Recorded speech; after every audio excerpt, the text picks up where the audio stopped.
Hello everyone, आप सबका वांगशान bubble में फिर से एक बार बहुत बहुत बहुत स्वागत है। ये मैरिड स्ट्रेंजर्स के पार्ट 80 को शुरू करते हैं।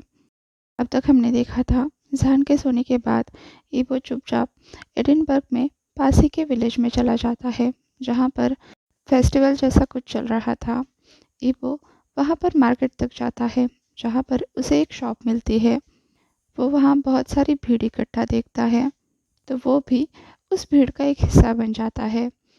फिर वो भी दुकान के अंदर चला जाता है, जहाँ पर वो किसी ऐसे पर्सन को ढूंढ रहा था जो उसे ये बता सके कि यहाँ पर ये सब हो क्या रहा है। भी उसे महसूस होता है उसके शोल्डर पर किसी ने टैप किया है, तो वो उस तरफ देखता है। वहाँ पर एक ओल्ड लेडी खड़ी थी, जिसके चेहरे पर मुस्कुराहट थी, जिसने इबो के उसकी तरफ देखते ही पूछा, यंग मैन, क्या तुम यहाँ खो गए हो? तो इबो भी मुस्कुराकर उस लेडी से पूछता है, ग्रैंडमा, यहाँ पर ये सब हो क्या रहा है? तो वो लेडी कुछ देर तक इबो को देखती रहती है, फिर पूछती है, क्या तुम यहाँ से नहीं हो? इबो को इस सवाल की उम्मीद तो नहीं थी, फिर भी वो बस उस ग्रैनी को जवाब देना चाहता था। तो उसने कहा, हाँ, मैं यहाँ अपने हस्बैंड के साथ वेकेशन पर आया हूँ। तब वो ग्रैनी मुस्कुराकर कहती है, ओह, अब मैं समझी कि तुम यहाँ खोए खोए से क्यों लग रहे हो बेटा। तभी वो फिर से एक बार पूछता है, ग्रैंडमा, क्या आप मुझे बताएंगी यहाँ पर क्या हो रहा है? तो वो एल्डर लेडी बोलती है, बेटा, हम यहाँ पर एनुअल इन्फिनिटी फेस्टिवल सेलिब्रेट कर रहे हैं। ये वो इस बारे में कुछ नहीं जानता था। उसने सरप्राइज होकर पूछा, एनुअल इन्फिनिटी फेस्टिवल? तो उस लेडी ने कहा, हाँ बेटा। ओल्ड लेडी बताने लगी, हाँ बेटा, यहाँ पर जो भी नए कपल होते हैं वो यहाँ पर आकर हमेशा हमेशा के लिए साथ रहने की कसम खाते हैं, और जो पहले से काफ़ी सालों से शादीशुदा है वो अपने पार्टनर्स के प्रति अपना प्यार दिखाते हैं। ये वो जो ये सब बातें बहुत ध्यान से सुन रहा था, उसे कंट्री साइड का ये ट्रेडिशन बहुत ही अच्छा लगा। उसने कहा, ये तो बहुत बढ़िया है ग्रैंडमा। फिर उसने कहा, क्या मैं एक सवाल पूछ सकता हूँ? तो उस एल्डर लेडी ने कहा, हाँ बेटा। तो ईबो ने कहा, क्या मैं ये जान सकता हूँ कि ये सब लोग यहाँ पर ऐसे नेकलेस क्यों पहन रहे हैं, और हर एक पैर का नेकलेस एक दूसरे से बिल्कुल अलग है? तो उस लेडी ने ईबो की तरफ देखकर स्माइल करते हुए कहा, ये नेकलेस उनके प्यार का प्रतीक है, हमारे इस फेस्टिवल का प्रतीक है। फिर उसने एक काउंटर की तरफ इशारा करते हुए कहा, इस विलेज का हर एक कपल यहाँ से एक नेकलेस अपने लिए चुनता है, और ये नेकलेस बस एक ही बनाया जाता है। इसलिए तुमने देखा होगा कि हर किसी के पास बस एक ही यूनिक नेकलेस है, हर किसी का एक दूसरे से अलग है। थैंक यू ग्रैंडमा, मुझे ये सब बताने के लिए, इबो ने स्माइल करके कहा। तो उस ग्रैंडमा ने इबो से पूछा, क्या तुम अपने और अपने हस्बैंड के लिए ऐसे नेकलेस लेना चाहोगे? ये सुनकर इबो पहले तो चौंक गया, फिर उसने पूछा, क्या मैं ये भी ले सकता हूँ? क्या ये फेस्टिवल बस गांव के लोगों के लिए नहीं है? तो उस लेडी ने मुस्कुराकर कहा, ये फेस्टिवल सबके लिए है बेटा। जो भी इस फेस्टिवल के समय इस गांव में मौजूद होता है, वो हर कोई इस फेस्टिवल में हिस्सा ले सकता है, और जबकि तुम और तुम्हारा हस्बैंड यहाँ पर मौजूद हो, तो तुम दोनों भी इस फेस्टिवल का हिस्सा हो। अब उस लेडी ने दोबारा पूछा, तो क्या अब तुम अपने और अपने हस्बैंड के लिए नेकलेस लेना चाहोगे? तो ईवा ने तुरंत हाँ में सिर हिलाते हुए कहा, यस ग्रैंडमा। तो उस लेडी ने कहा, फिर चलो चलते हैं। अब वो लेडी ईवो को लेकर एक तरफ गई। फिर उसने ईवो को एक टेबल की तरफ इशारा करते हुए कहा, बेटा, यहाँ पर हाथ रखो। ईवो ने बिल्कुल वैसा ही किया। अब वो लेडी ईवो के हाथ को देखने लगी, फिर एक बॉक्स निकालते हुए बोली, ये तुम दोनों के लिए अच्छा रहेगा। ये देखकर ईवो तो बहुत बुरी तरह से चौंक गया था और कंफ्यूज भी हो गया था। उसका कन्फ्यूजन देखकर वो एल्डर लेडी बोली, बेटा, ये इस देश की सबसे पुरानी शॉप है, जिसे मैं और मेरे पति मिलकर चलाते हैं। ये अपने एंटीक चीज़ों के लिए बहुत फेमस है। हर साल यहाँ पर बहुत सारे लोग विजिट करते हैं और अपने पार्टनर के लिए यहाँ से नेकलेस लेकर जाते हैं। उनका मानना है कि ये नेकलेस उनकी डेस्टिनी बताते हैं। आशा करती हूँ ये नेकलेस तुम्हें और तुम्हारे हस्बैंड को भी अपनी डेस्टिनी बताए। वो को इन बातों पर भरोसा तो नहीं हो रहा था, इसलिए वो अभी भी कंफ्यूज था। तो उस ग्रैंडमा ने कहा, बेटा, हर बॉक्स का एक ओनर होता है, और ये बॉक्स तुम्हारे लिए है। और यहाँ के लोगों का ये मानना है कि उन्होंने अगर इस शॉप से कुछ खरीद लिया तो वो हमेशा के लिए साथ रहेंगे। इबो बस उस लेडी की तरफ देख रहा था। फिर उसने पूछा, सच में? तो उस एल्डर लेडी ने बस हाँ में सर हिलाया। उस लेडी से हाँ में जवाब मिलते ही इबो मुस्कुराया। फिर काउंटर पर रखी बाकी चीज़ों को देखने लगा, जहाँ पर एक चीज़ ने उसका ध्यान खींच लिया। उस चीज़ को देखते ही इबो को ऐसा लगा कि उसके हस्बैंड पर बहुत अच्छी लगेगी। इबो ने तुरंत उस रानी की तरफ देखते हुए कहा, रानी, मैं इसे भी लेना चाहता हूँ। श्योर बेटा, कहते हुए उस रानी ने वो दोनों चीज़ें पैक कर दी। वो बैग हाथ में लेते हुए इबो बोला, इसके लिए कितना पे करना है? तो उस रानी ने कहा, तुम्हें इसके लिए पे करने की ज़रूरत नहीं है बेटा। वो क्यों? इबो ने पूछा। तो उस एल्डर लेडी ने कहा, क्योंकि ये यहाँ का ट्रेडिशन है कि इस गाँव में ये unique necklace as a gift दिए जाते हैं। और हाँ, बस तुम्हें बाकी की शॉपिंग के लिए पे करना होगा। ठीक है, कहकर इबो ने उस दूसरी चीज़ के लिए पे किया। इबो कुछ और देर वहाँ रहा। उस एल्डर लेडी ने अपने हस्बैंड से भी इबो को इंट्रोड्यूस करवाया। फिर इबो वहाँ से निकला, ये सोचते हुए, होप कि ये ओल्ड मैन को पसंद आए। दूसरी तरफ मैंशन में करीब करीब 2 घंटे पहले, मतलब शाम के 5 बजे, जान बड़े ही सुकून से अपने बिस्तर पर सोया हुआ था। कमरे में बिल्कुल शांति छाई हुई थी, पर कुछ ही देर में जान अपने आसपास टटोलने लगा, जैसे कि वो अपनी वार्मथ को ढूंढ रहा हो। पर वहाँ पर उसके हाथ कुछ न लगा। उसके माथे पर एक शुकन आ गई। बिना आंखें खोले वो अपना हाथ और लंबा करके इबो को फिर से ढूंढने की कोशिश करने लगा, पर इबो उसे तब भी नहीं मिला। तब जान नींद में ही उसे पुकारने लगा, लव। जब उसे कोई जवाब नहीं मिला, जान ने तुरंत आंखें खोली और फिर से इबो को पुकारने लगा, लव। पर उस कमरे में इबो का नामो निशान नहीं था। जान तुरंत उठ गया और आसपास इबो को खोजने लगा। वो परेशान हो गया था। अब जान तुरंत कमरे से बाहर आया, मैंशन के लिविंग रूम तक पहुंचा। फिर उसने इबो को आवाज़ लगाई, लव, लेकिन फिर भी उसे कोई रिस्पॉन्स नहीं मिला। अब जान की धड़कन आपे से बाहर हो रही थी। वो इबो को लेकर बहुत परेशान हो चुका था। उसने फिर से एक बार इबो को आवाज़ लगाई, इबो, माय लव, तुम कहाँ हो? प्लीज़ अपने हस्बैंड को ऐसे डराओ मत। पता नहीं था कि जान ये सब पहली बार एक्सपीरियंस कर रहा था। इबो ने एक बार शाओ मेंशन में भी ये स्टंट किया था। असल में वो करीब करीब 5 घंटों तक लगातार डांस प्रैक्टिस किए जा रहा था, जिसे देखकर चेंग और शुमा बहुत ज़्यादा परेशान हो चुके थे। दोनों समझ गए थे ईबो अपने लिमिट से भी ऊपर जा रहा है, पर जब भी चेंग ईबो को रोकने की कोशिश करता, ईबो बस उसे घूर कर चुप करा देता। अब चेंग के पास और कोई रास्ता नहीं था जहान को कॉल करने के सिवा। जहान उस वक्त मीटिंग अटेंड कर रहा था, जिसे छोड़कर वो तुरंत ईबो के पास लौटा और ईबो के लाख मना करने के बावजूद उसने ईबो को प्रैक्टिस रूम से बाहर निकाला, उसे ज़बरदस्ती डिनर खिलाया। इस पूरे वक्त ईबो जहान पर बहुत ज़्यादा गुस्सा था। उसे लगातार घूरे जा रहा था, पर जहान पर इसका कोई असर नहीं हुआ, क्योंकि ईबो के हेल्थ के साथ जहान कभी भी कॉम्प्रोमाइज़ नहीं कर सकता। ईबो को खाना खिलाने के बाद जहान फिर से अपने काम में लग गया, क्योंकि उसका थोड़ा सा ही काम बाकी था। पर जब उसे करने के बाद उसने वापस ईबो के पास आकर देखा, तो उसे ईबो कहीं पे भी नहीं मिला। करीब आधे घंटे तक ईबो ने सबका खून जमा कर रखा था, क्योंकि घर का हर कोई परेशान था। पर आखिरकार ईबो स्टडी में मिला, जो बिल्कुल बच्चों की तरह मुंह फुलाए बैठा था। फिर क्या था, जहान का पूरा दिन अपने बेबी हस्बैंड को संभालने में, पुचकारने में लग गया। ऐसे बस एक यही इंसिडेंट नहीं था, ऐसे बहुत सारे हुए थे। इस सब के बारे में सोचते हुए जहान मुस्कुराया, पर उसने तुरंत इस चीज़ से खुद को बाहर निकाला, क्योंकि अभी वो फिर से एक बार गायब हो चुका था। इसी ख्याल में जहान वहाँ से निकलने की कोशिश कर रहा था, तभी जॉन की आवाज़ उसने सुनी और वो वहीं पर रुक गया। ईबो की खोज खबर लेने के बाद जॉन अभी भी लिविंग रूम में आया था, जहाँ पर उसने अपने बॉस को देखा। तो तुरंत जॉन के पास जाते हुए जॉन ने उसे बो किया, उसे गुड इवनिंग विश किया। जॉन, बो कहाँ है? जॉन ने तुरंत उससे पूछा। ये सवाल सुनते ही सबसे पहले तो जॉन सहम गया, क्योंकि जिस तरह से जॉन ने पूछा था उसे देखकर लग रहा था कि जहान काफ़ी देर से परेशान है। अगर ऐसे में जॉन सामने से उसे बताता है कि वो मेंशन से बाहर गया है, तो यकीनन जहान का सारा गुस्सा उस पर ही फूट पड़ेगा। इससे तो बेहतर है कि जॉन कोई बहाना बना दे। पर जॉन ये सब सोचने में इतना दंग हो गया कि उसे याद ही नहीं रहा जहान अभी भी उसे देख रहा है। जहान ने कोल्ड वॉइस में उससे पूछा, जॉन, मैंने तुम्हें कुछ पूछा है, इसका जवाब दो, चुप मत रहो।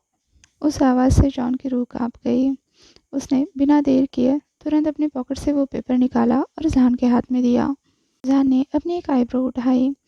उसे समझ नहीं आया जॉन उसे ये पेपर क्यों दे रहा है, पर जॉन का रिकॉर्ड रहा है वो फालतू में कोई चीज़ नहीं करता, खासकर जब जहान इरिटेट हो गया हो। तो जहान ने बिना कुछ कहे वो पेपर लिया और उसे खोल दिया। आगे पढ़ने लगा। उस पेपर में लिखा था, हे ओल्ड मैन, मैं इस जगह को एक्सप्लोर करने जा रहा हूँ। और हाँ, अब चिल्लाना मत कि मैं तुम्हें लेकर क्यों नहीं गया, क्योंकि तुम एक ओल्ड मैन की तरह सो रहे थे, या फिर मैं ऐसा कहूँ कि एक पिग की तरह सो रहे थे। और हाँ, जॉन डागर को गुस्सा करने की कोई ज़रूरत नहीं है, क्योंकि वो मुझे मेंशन से बाहर नहीं जाने देना चाहते थे। पर तुम जानते हो ना, अगर मैंने एक बार कोई चीज़ ठान ली तो कोई मुझे नहीं रोक सकता। तो अगर तुमने जॉन डागर पर थोड़ा सा भी चिल्लाया तो देख लेना मैं तुम्हारी जान ले लूँगा। और हाँ, मैं जल्द ही वापस आऊँगा। तब तक एक अच्छे ओल्ड मैन की तरह ठीक से आराम कर लो और अपनी सारी एनर्जी वापस से रिस्टोर कर लो, ताकि तुम मेरे जैसे यंग सोल से मैच कर सको। और हाँ, ओल्डी, मुझे बहुत ज़्यादा मिस मत करना। सिर्फ आपका बोबो, शाओ वांग इबो। जब जहान ये लेटर पढ़ रहा था, पहले तो उसकी भौहें सिकुड़ी, पर जैसे ही उसने आखिरी की 2 लाइनें पढ़ी, वह चकल करते हुए बोला, ब्रैट। जहान के दिल में फिर से एक बार वो वार्मथ लौट आई। वो इमेजिन तक कर पा रहा था कि इवो वो लेटर लिखते वक्त कैसे एक्सप्रेशन दे रहा होगा। यहाँ तक कि वो इवो की वॉइस भी इमेजिन कर रहा था। ज़रूर इवो ने पहली 3 लाइनें सिंपल से टोन में कही होगी, आगे का पैराग्राफ बॉसी वॉइस में कहा होगा और लास्ट पैरा नॉटी वॉइस में, जहाँ पर ईबो कह रहा था कि जहान ओल्ड मैन है और उसे ईबो के पावर के साथ मैच करना होगा। जिसे देखकर जहान बुदबुदाया, जल्द ही देखेंगे किसमें कितना है दम। जहान ने वो लेटर फिर से एक बार पढ़ा, फिर जॉन की तरफ देखा। तो जॉन जहान की तरफ देखकर बोला, सॉरी सर, बस मैंने यंग मास्टर को रोकने की कोशिश की थी, पर जॉन आगे शब्द नहीं जोड़ पा रहा था। तो जहान ने उसे बीच में टोकते हुए कहा, मैं समझ सकता हूँ जॉन। फिर जहान ने पूछा, क्या वो अपने साथ सिक्योरिटी ले गया है? जहान जानता था कि वो एक बार कुछ सोच ले तो उसे मनाना बहुत मुश्किल है, यहाँ तक कि वो खुद भी उसके आगे हार जाता है। तो ईवो का अपने साथ सिक्योरिटी ले जाने का सवाल ही पैदा नहीं होता, पर बस वो कंफर्म करना चाहता था, जो जॉन ने तुरंत कह भी दिया, सर, लिटिल मास्टर अपने साथ सिक्योरिटी ले जाने के लिए नहीं माने। तो जहान ने कहा, और तुमने उसे ऐसे ही जाने दिया? तो जॉन ने कहा, नहीं सर। जहान ने पूछा, तो फिर? तो जॉन ने कहा, सर, चार्ल्स मैंने उनके पीछे भेज दिया है, बस वो अंडर कवर है। अब जाकर जहान ने राहत की सांस ली और कहा, ठीक है। फिर उसने पूछा, अब वो कहाँ पर है?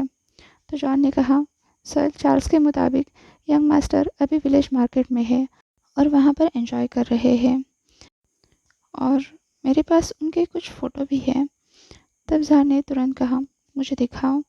जॉन ने तुरंत अपना फ़ोन जहान को दिखाया। उन फ़ोटोज़ को देखकर जहान के चेहरे पर स्माइल आ गई और वो गौर से ईवो के फ़ोटोज़ को निहारने लगा, उन्हें सहलाने लगा। जहान उन फ़ोटोज़ को तब तक देखता रहा जब तक उसका मन नहीं भरा। फिर उसने जॉन की तरफ देखकर कहा, जॉन, ये सब फ़ोटोज़ मुझे भेज दो। जॉन ने तुरंत हाँ में सिर हिलाया। अब जाकर जहान ने सेटिस्फेक्शन में साय किया। जॉन ने जहान को फ़ोटोज़ भी भेज दी, जिन्हें रिसीव करने के बाद जहान ने कहा, जॉन, किचन तैयार करो, मैं डिनर बनाने वाला हूँ।